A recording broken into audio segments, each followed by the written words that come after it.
Hi everyone, back out in the woods again. Keeping the old heart and the ticker going.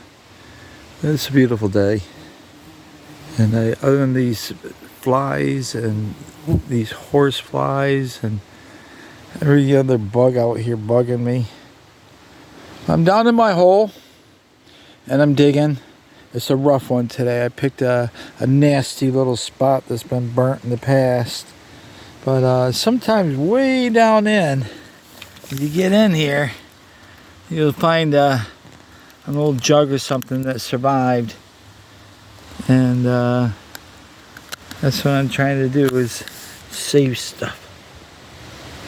And trying to save my blood too from these stupid horse flies. It sure is nice out today. Let's do a little panorama and I'll close it up.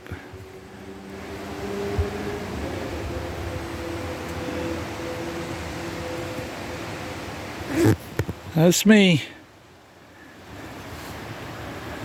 Big old tree right above me, which drops acorns on my head once in a while, but it's alright. Just trying to merge with Mother Nature, become one, I guess, as they say.